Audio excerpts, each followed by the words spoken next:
my take on the American, I didn't think I'd say anything, simply is that which has evolved from everyone else as in the infant of the rest of the world, but it appears that we stopped evolving. And politics is the lifeblood of this representative democracy that we have in this country. We do not have a democracy. We have a representative democracy. Now, I am a big supporter of Barack Obama. I would like to have a health care system that insured every person.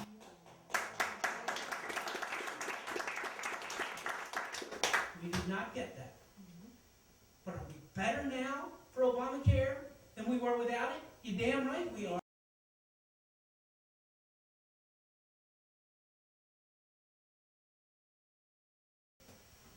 Compromise is essential. Sausage making. That's Washington. And it's every state capital. And it's every city hall. And it's every county commission. Third major component of what makes this system work is incrementalism. We're slow. Take our time. And that was deliberate. That was deliberate to guarantee against the tyranny of the majority.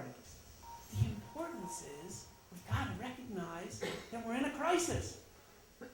And that's where the current system fails. We are in the midst of an enormous crisis. We're in the midst of a crisis of confidence, which is exacerbated by folks that believe that government's the problem, not the solution.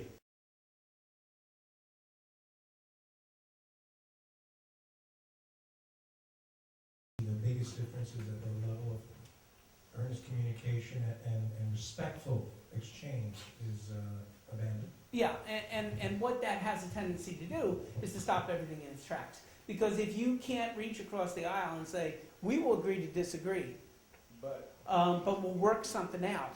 Compromise. That's where we've got to, that's the only way the system works. If you don't have it, the system doesn't work, and that's what we don't have.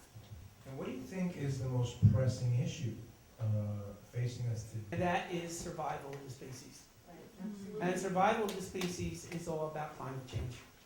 If you don't ask the right questions, you will not get the right answers. The right question is not, should we reduce our dependency on foreign oil? Because the answer to that is, of course we should. That's not the right question.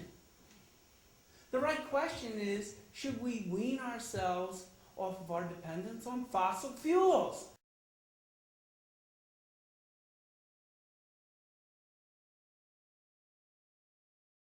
We need visionary leaders.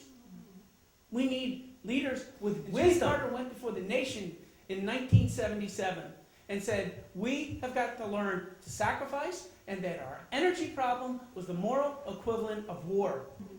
I'm not a fatalist. I'm not one of these people who say, oh my God, we're doomed.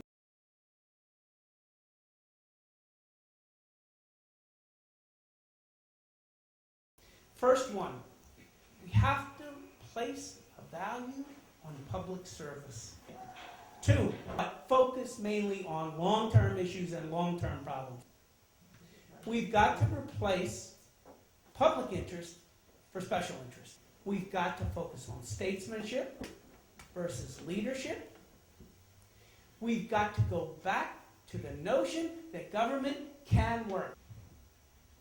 Finally, this is a big one. Got to remove the corrupting influence of money from politics.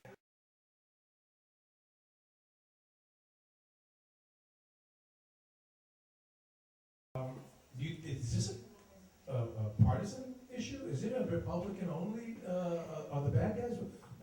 What do you think? I do think that the dysfunction is asymmetrical. In other words, I think that the Republican Party is responsible to a greater degree than the Democratic Party. But this is not and should not be viewed through the lens of a Democrat and a Republican issue. This is a right and a left issue. I thought the Tea Party would be co-opted by the establishment Republican Party. And I was wrong. And I think a lot of people were wrong. And it has happened in reverse.